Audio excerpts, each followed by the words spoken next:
Bagaimana seorang perempuan yang sudah menikah mempelajari syariat untuk mengantarkan dia ke surga? Tugas keduanya, ini masih terkait dengan suami, fokus, ini masih dengan suami ya. Dia menjaga nama baik suaminya, terutama ketika tidak sedang bersamanya. Hati-hati, ini sindirannya tajam. Bima hafizallah, yang sesungguhnya telah Allah jaga.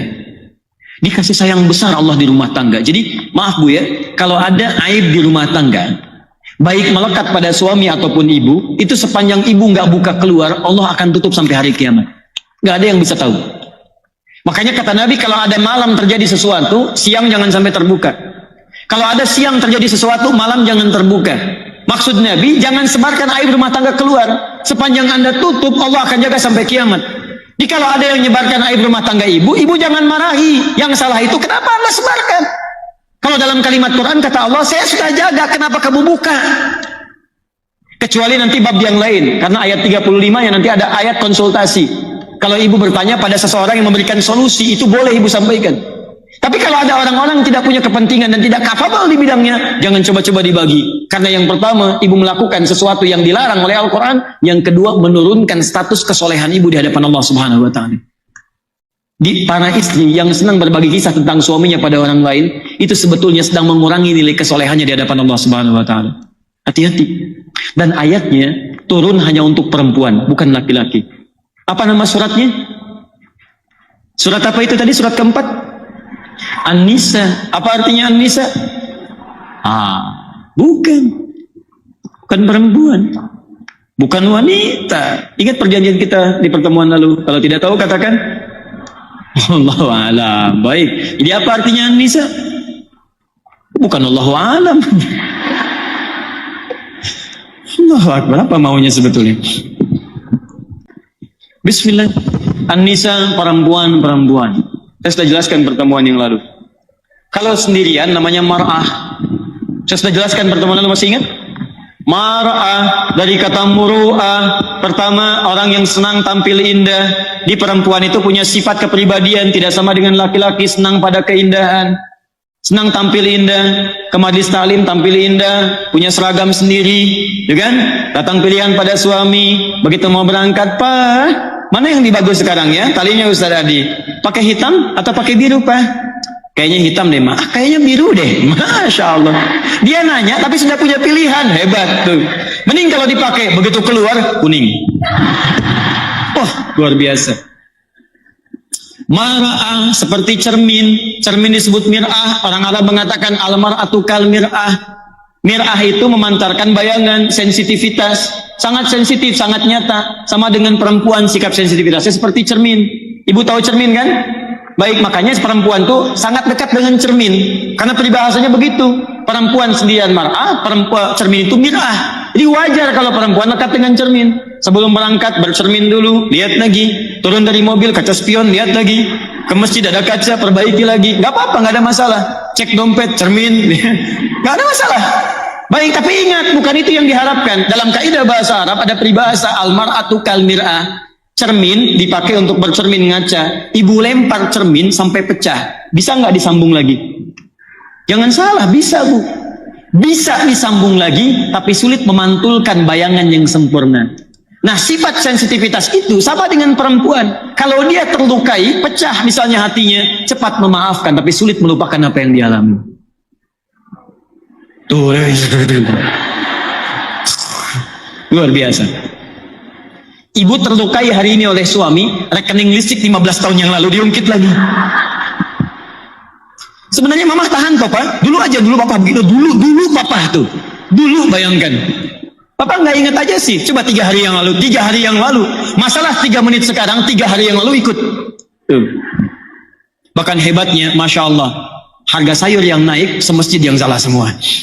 Dalam kondisi tertentu. Kembalikan teman-teman sekalian. Tapi kalau sudah banyakkan, ibu kumpul seperti ini, maka berubah namanya. Dari mar'ah jadi nisa. Nisa dari kata nasa. Sifat hati yang mudah tersentuh. Yang kedua, keadaan yang mudah menceritakan isi hati pada orang lain. Mudah cerita. Bukan curhat, mudah cerita. Tapi yang jadi masalah kadang-kadang yang diceritakan bukan orang jauh. Orang dekat sendiri itu yang diceritakan. Tujuannya memang ta'lim.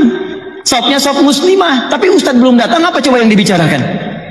Silakan cek, kadang-kadang kita lepas kontrol, bukan kita, ibu. Ya.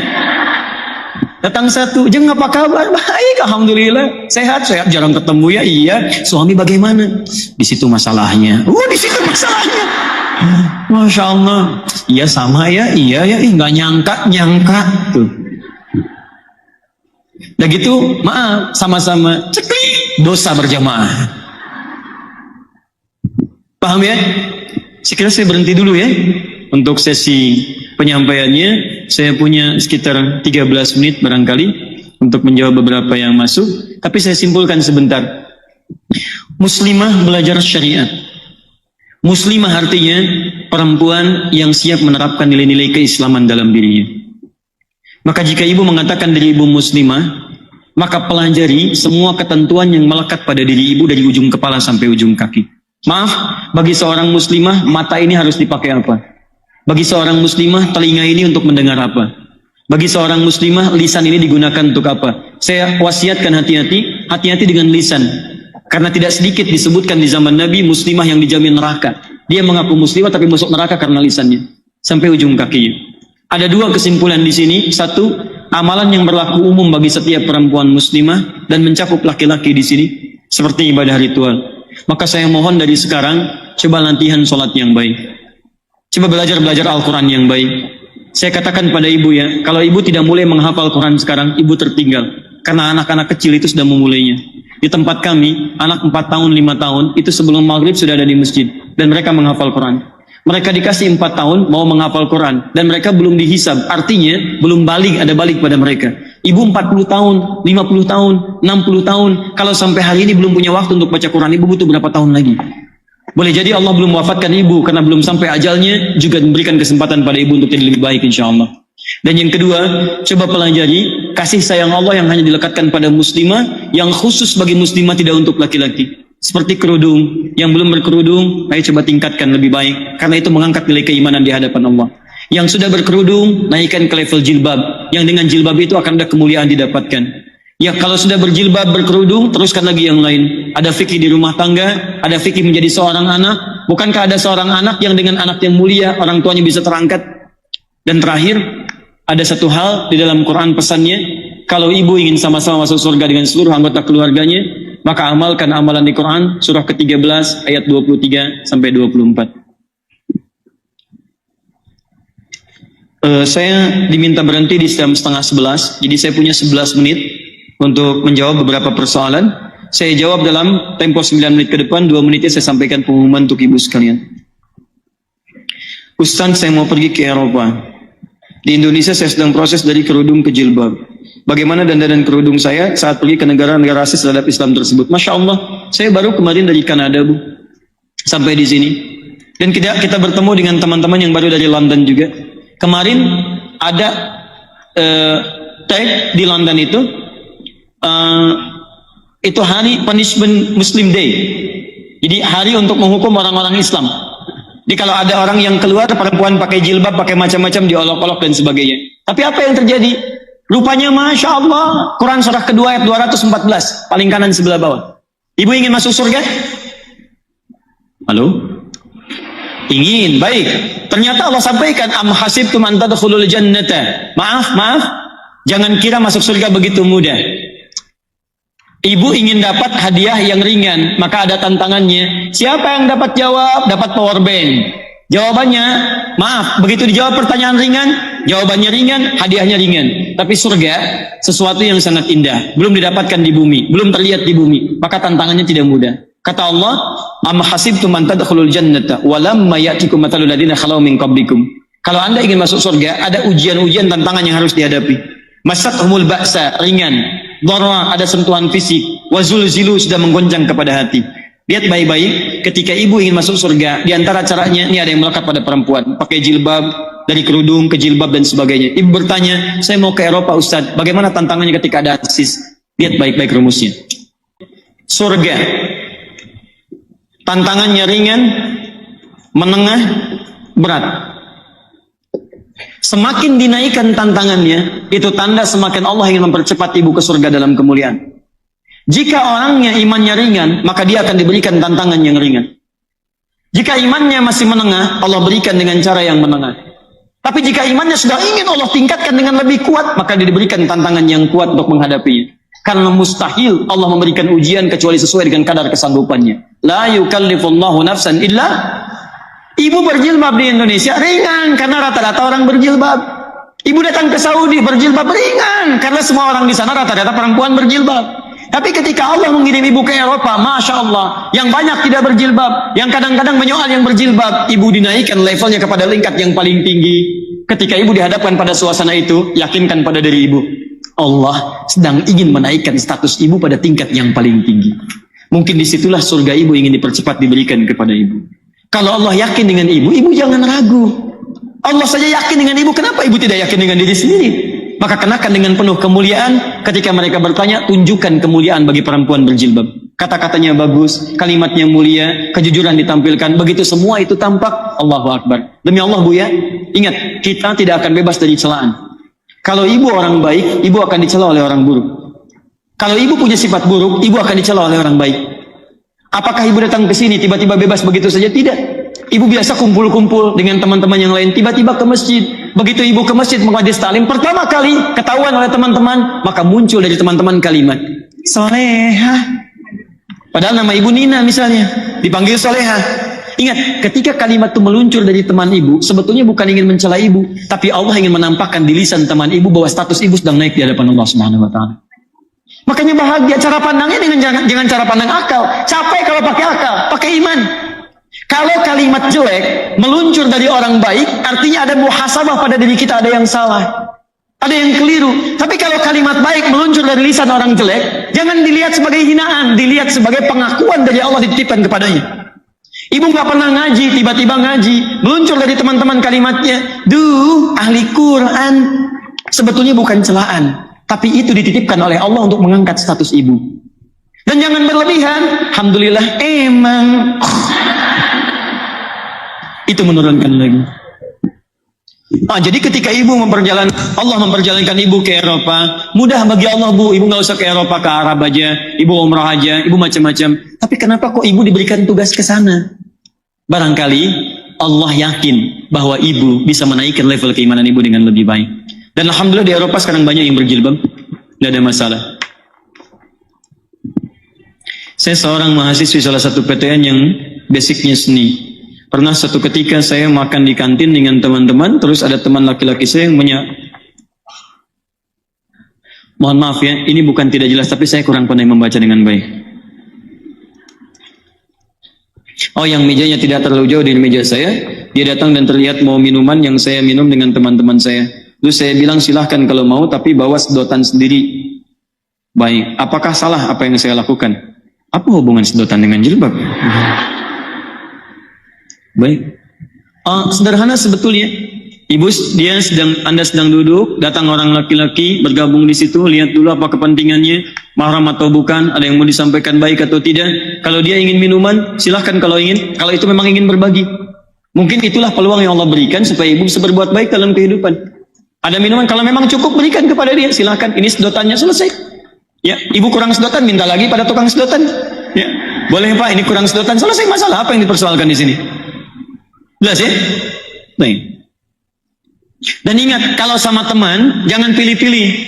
Kalau urusan kemanusiaan, Anda bisa punya teman muslim, bisa punya teman non-muslim. Jangan pisahkan pergaulan. Kalau Anda misalnya di kampus nih, atau ibu di kehidupan tetangga, misal maaf, muslimah dengan muslimah, ibu berhijab, dia tidak, jangan dijauhi. Boleh jadi ibu dititipkan tinggal di situ supaya ngajak dia, bukan mencela dia. Tahu nggak? Saya punya tetangga, ngakunya muslimah, nggak mau berhijab. Padahal dia ditempatkan di situ, ibu di situ supaya ngajak dia, bukan mencela dia. Kalau ibu ditanya di hari kiamat, apa peran kamu supaya mengajak dia? Ibu mau jawab apa? Saya mau tanya pada Anda, duhai yang telah merasa lebih baik dalam hidupnya, pernahkah Anda sujud di hadapan Allah pada malam hari mendoakan tetangga Anda? Ya Allah, berikan dia hidayah ya Allah. Dia tetangga, saya ingin bertetangga dengan dia di surga ya Allah.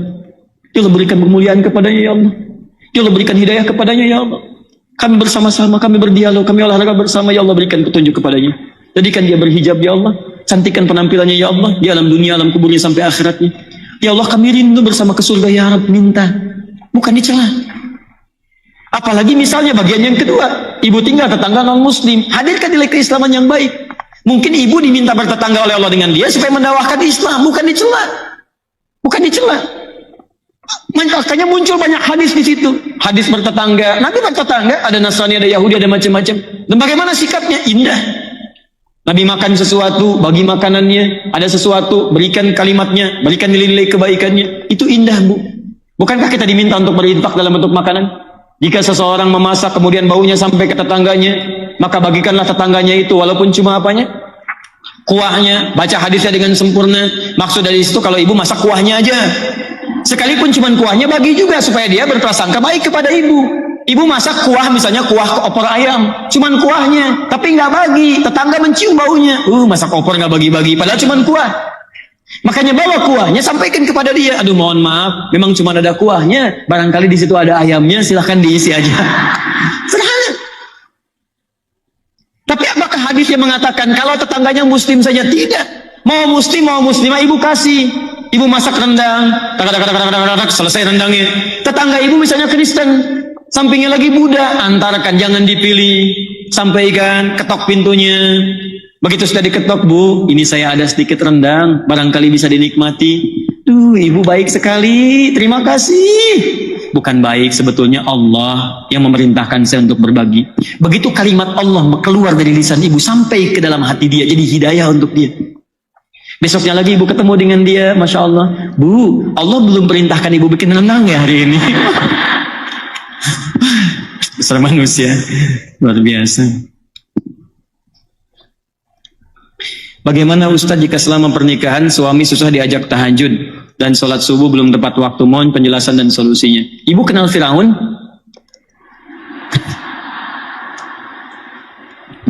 Baik, itu Asia, suaminya Firaun. Jahatnya luar biasa, kasar dan sebagainya. Tapi apa yang dilakukan Asia? Dakwahi dengan penuh kelembutan. Pertama ditutup imannya, disuruh pindah dia tidak mau, sampai dihukum sampai meninggalnya. Tapi apa yang dilakukan? Ada doa, ada kemuliaan, ada kebaikan di situ. Suami ibu bukan Firaun. Dia masih muslim, masih baik. Maka pertama dilakukan berdoa dulu kepada Allah Subhanahu wa taala. Minta doa dengan baik. Setelah berdoa, kemudian tajamkan lewat praktek dengan anak-anak. Caranya dengan anak-anak, jangan paksa dulu. Karena suami itu pemimpin. Ciri khas pemimpin tidak mau dipimpin. Ingat itu. Maka ibu masuk lewat anak-anak. Yuk anak-anak bangun yuk. Begitu kelihatan besoknya suami bangun sendiri.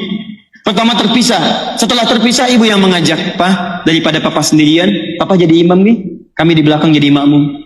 Setelah selesai papa berdoa, di belakang mengaminkan, setelah itu ibu cium tangannya, anak-anak dicium, setelah itu sama-sama beristighfar. Sampaikan ucapan terima kasih, syukur pada Allah. Ya Allah terima kasih, mengirimkan papa menjadi pendamping dalam kehidupan kami. Ya Allah sehatkan papa ya Allah, ya Allah berikan kemuliaan kepada papa. Kalau sudah seperti itu ada kemuliaan dan keindahan dalam kehidupan rumah tangga. Jelas di sini?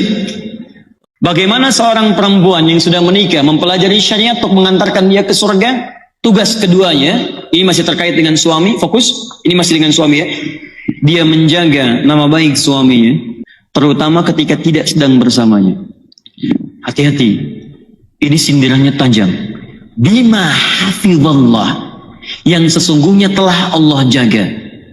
Dikasih sayang besar Allah di rumah tangga. Jadi maaf Bu ya, kalau ada aib di rumah tangga, baik melekat pada suami ataupun ibu, itu sepanjang ibu nggak buka keluar, Allah akan tutup sampai hari kiamat. Nggak ada yang bisa tahu. Makanya kata Nabi, kalau ada malam terjadi sesuatu, siang jangan sampai terbuka. Kalau ada siang terjadi sesuatu, malam jangan terbuka. Maksud Nabi, jangan sebarkan aib rumah tangga keluar. Sepanjang Anda tutup, Allah akan jaga sampai kiamat. Jadi kalau ada yang menyebarkan aib rumah tangga ibu, ibu jangan marahi. Yang salah itu kenapa Anda sebarkan? Kalau dalam kalimat Quran kata Allah, saya sudah jaga, kenapa kamu buka? Kecuali nanti bab yang lain. Karena ayat 35 yang nanti ada ayat konsultasi.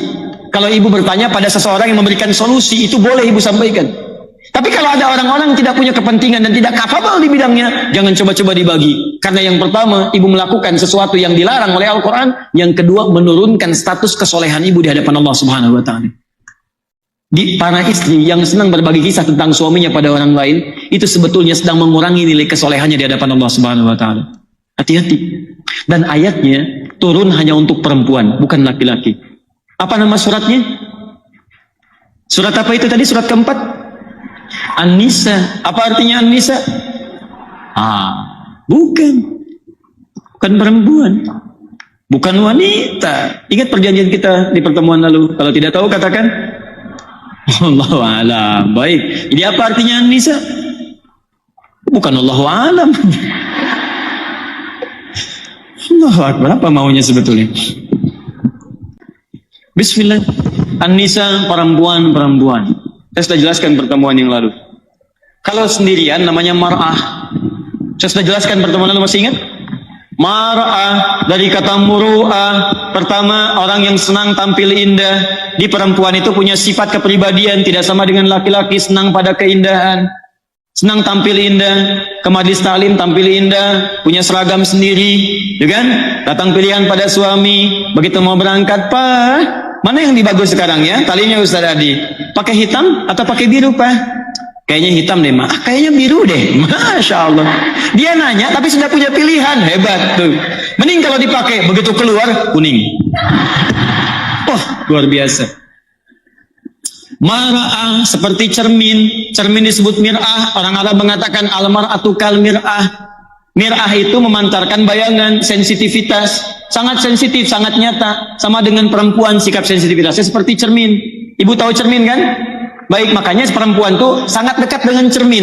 Karena peribahasanya begitu. Perempuan sendirian mar'ah, perempuan cermin itu mir'ah. Jadi wajar kalau perempuan dekat dengan cermin. Sebelum berangkat bercermin dulu, lihat lagi. Turun dari mobil, kaca spion, lihat lagi. Ke masjid ada kaca, perbaiki lagi. Gak apa-apa, gak ada masalah. Cek dompet, cermin. Gak ada masalah. Baik, tapi ingat, bukan itu yang diharapkan. Dalam kaidah bahasa Arab ada peribahasa al-mar'atu kal mir'ah. Cermin dipakai untuk bercermin ngaca. Ibu lempar cermin sampai pecah. Bisa nggak disambung lagi? Jangan salah, bisa Bu. Bisa disambung lagi, tapi sulit memantulkan bayangan yang sempurna. Nah, sifat sensitivitas itu sama dengan perempuan. Kalau dia terlukai, pecah misalnya hatinya, cepat memaafkan, tapi sulit melupakan apa yang dialami. Tuh, luar biasa. Ibu terlukai hari ini oleh suami, rekening listrik 15 tahun yang lalu diungkit lagi. Sebenarnya mama tahan kok, Pak. Dulu aja, dulu Papa begitu. Dulu Papa tuh. Dulu bayangkan. Papa nggak ingat aja sih. Coba 3 hari yang lalu, 3 hari yang lalu. Masalah 3 menit sekarang, 3 hari yang lalu ikut. Tuh. Bahkan hebatnya, Masya Allah. Harga sayur yang naik, semasjid yang salah semua. Dalam kondisi tertentu. Kembalikan teman-teman sekalian. Tapi kalau sudah banyakkan, ibu kumpul seperti ini, maka berubah namanya. Dari mar'ah jadi nisa.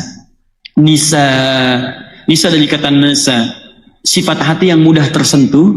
Yang kedua, keadaan yang mudah menceritakan isi hati pada orang lain. Mudah cerita. Bukan curhat, mudah cerita. Tapi yang jadi masalah kadang-kadang yang diceritakan bukan orang jauh. Orang dekat sendiri itu yang diceritakan. Tujuannya memang ta'lim. Sopnya sop muslimah, tapi Ustadz belum datang, apa coba yang dibicarakan? Silakan cek, kadang-kadang kita lepas kontrol, bukan kita, ibu. Ya. Datang satu, Jeng apa kabar? Baik, alhamdulillah, sehat, jarang ketemu ya, iya. Suami bagaimana? Di situ masalahnya. Di situ masalahnya. Masya Allah. Iya sama ya, iya ya, nggak nyangka tuh. Udah gitu, maaf, sama-sama ceklik, dosa berjamaah. Paham ya? Sekiranya saya berhenti dulu ya untuk sesi penyampaiannya. Saya punya sekitar 13 menit barangkali untuk menjawab beberapa yang masuk. Tapi saya simpulkan sebentar. Muslimah belajar syariat. Muslimah artinya perempuan yang siap menerapkan nilai-nilai keislaman dalam dirinya. Maka jika ibu mengatakan diri ibu muslimah, maka pelajari semua ketentuan yang melekat pada diri ibu dari ujung kepala sampai ujung kaki. Maaf, bagi seorang muslimah, mata ini harus dipakai apa? Bagi seorang muslimah, telinga ini untuk mendengar apa? Bagi seorang muslimah, lisan ini digunakan untuk apa? Saya wasiatkan hati-hati dengan lisan. Karena tidak sedikit disebutkan di zaman Nabi, muslimah yang dijamin neraka. Dia mengaku muslimah tapi masuk neraka karena lisannya. Sampai ujung kakinya. Ada 2 kesimpulan di sini. 1, amalan yang berlaku umum bagi setiap perempuan muslimah dan mencakup laki-laki di sini. Seperti ibadah ritual. Maka saya mohon dari sekarang, coba latihan sholat yang baik. Coba belajar Al-Quran yang baik. Saya katakan pada ibu ya, kalau ibu tidak mulai menghafal Quran sekarang, ibu tertinggal. Karena anak-anak kecil itu sudah memulainya. Di tempat kami, anak 4 tahun, 5 tahun, itu sebelum maghrib sudah ada di masjid. Dan mereka menghafal Quran. Mereka dikasih 4 tahun, mau menghafal Quran. Dan mereka belum dihisab. Artinya, belum balik, ada balik pada mereka. Ibu 40 tahun, 50 tahun, 60 tahun. Kalau sampai hari ini belum punya waktu untuk baca Quran, ibu butuh berapa tahun lagi? Boleh jadi Allah belum wafatkan ibu, karena belum sampai ajalnya, juga memberikan kesempatan pada ibu untuk jadi lebih baik insya Allah. Dan yang kedua, coba pelajari kasih sayang Allah yang hanya dilekatkan pada muslimah, yang khusus bagi muslimah, tidak untuk laki-laki. Seperti kerudung, yang belum berkerudung, ayo coba tingkatkan lebih baik, karena itu mengangkat nilai keimanan di hadapan Allah. Yang sudah berkerudung, naikkan ke level jilbab, yang dengan jilbab itu akan ada kemuliaan didapatkan. Ya kalau sudah berjilbab, berkerudung, teruskan lagi yang lain. Ada fikih di rumah tangga, ada fikih menjadi seorang anak. Bukankah ada seorang anak yang dengan anak yang mulia, orang tuanya bisa terangkat? Dan terakhir, ada satu hal di dalam Quran pesannya, kalau ibu ingin sama-sama masuk surga dengan seluruh anggota keluarganya, maka amalkan amalan di Quran, surah ke-13, ayat 23 sampai 24. Saya diminta berhenti di jam 10:30, jadi saya punya 11 menit untuk menjawab beberapa persoalan. Saya jawab dalam tempo 9 menit ke depan, 2 menitnya saya sampaikan pengumuman untuk ibu sekalian. Ustaz, saya mau pergi ke Eropa. Di Indonesia saya sedang proses dari kerudung ke jilbab. Bagaimana dandanan kerudung saya saat pergi ke negara-negara rasis terhadap Islam tersebut? Masya Allah, saya baru kemarin dari Kanada, Bu. Sampai di sini. Dan kita bertemu dengan teman-teman yang baru dari London juga.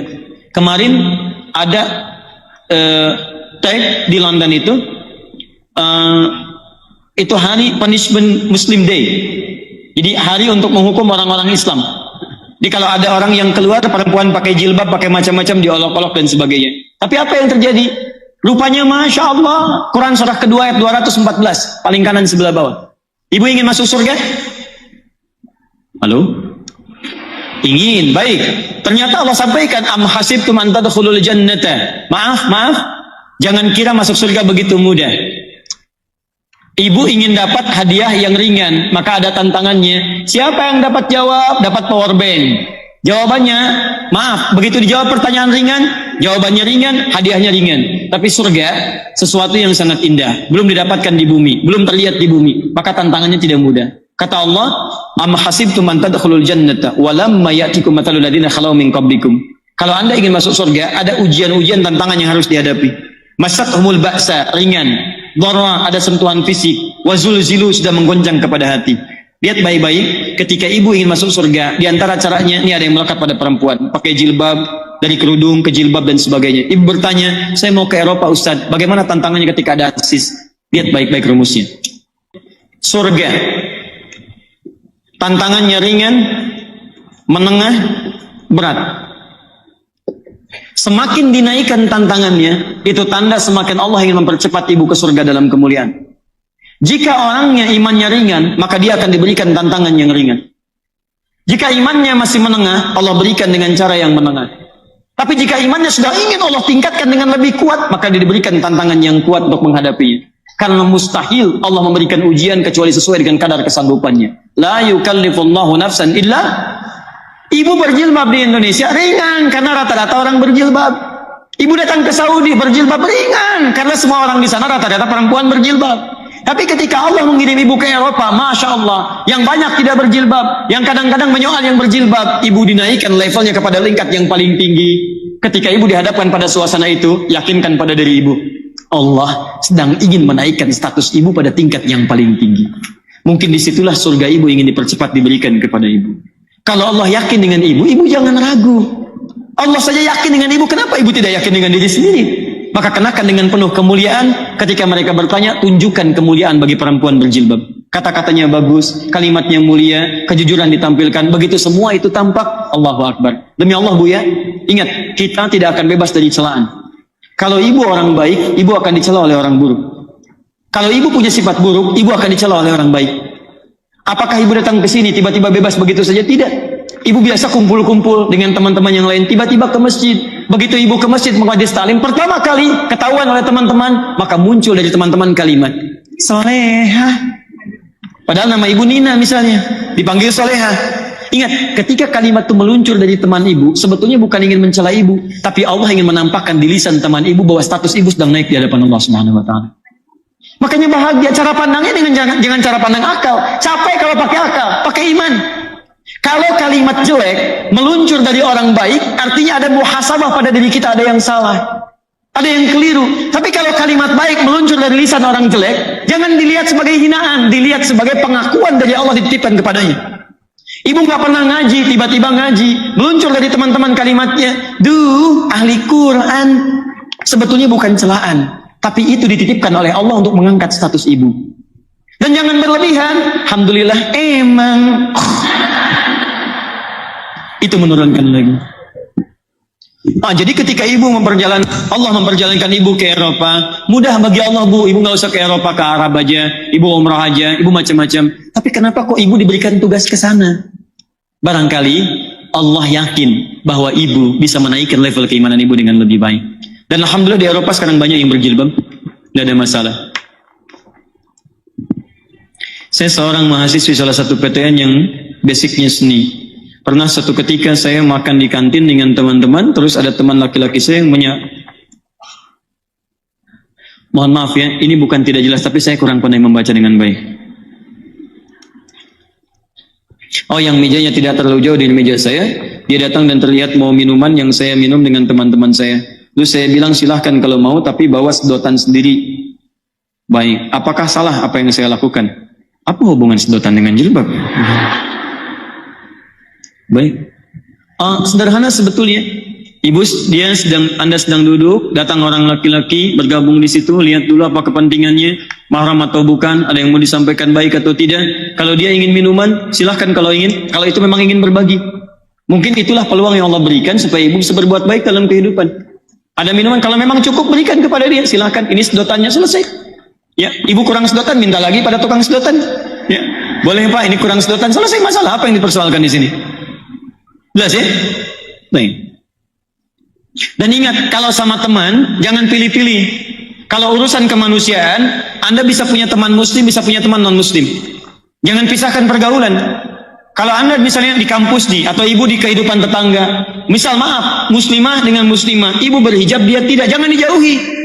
Boleh jadi ibu dititipkan tinggal di situ supaya ngajak dia, bukan mencela dia. Tahu nggak? Saya punya tetangga, ngakunya muslimah, nggak mau berhijab.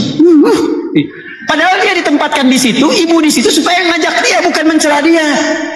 Kalau ibu ditanya di hari kiamat, apa peran kamu supaya mengajak dia? Ibu mau jawab apa?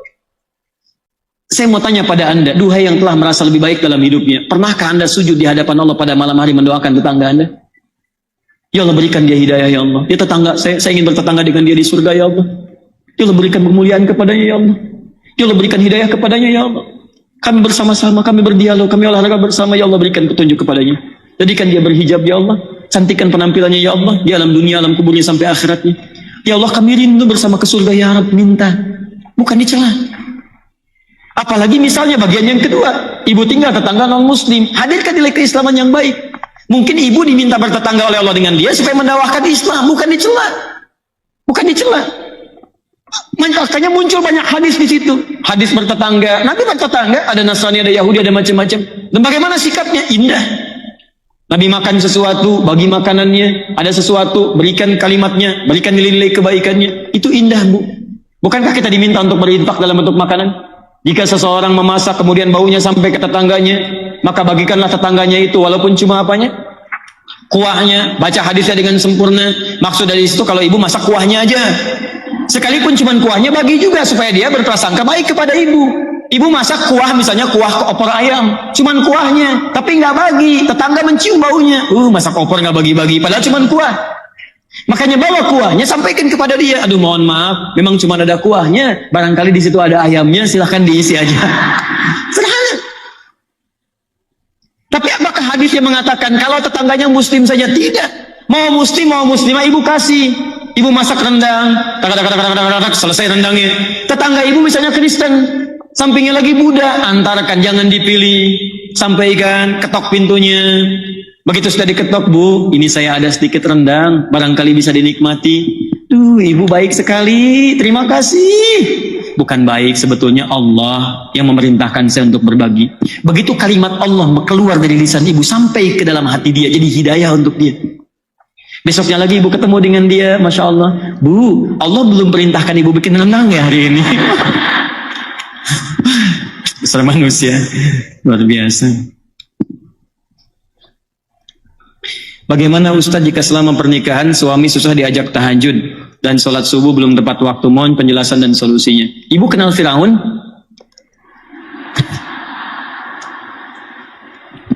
Baik, itu Asia, suaminya Firaun. Jahatnya luar biasa, kasar dan sebagainya. Tapi apa yang dilakukan Asia? Dakwahi dengan penuh kelembutan. Pertama ditutup imannya, disuruh pindah dia tidak mau, sampai dihukum sampai meninggalnya. Tapi apa yang dilakukan? Ada doa, ada kemuliaan, ada kebaikan di situ. Suami ibu bukan Firaun.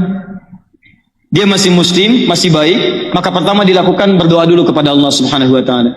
Minta doa dengan baik. Setelah berdoa, kemudian tajamkan lewat praktek dengan anak-anak. Caranya dengan anak-anak, jangan paksa dulu. Karena suami itu pemimpin. Ciri khas pemimpin tidak mau dipimpin. Ingat itu. Maka ibu masuk lewat anak-anak. Yuk anak-anak bangun yuk.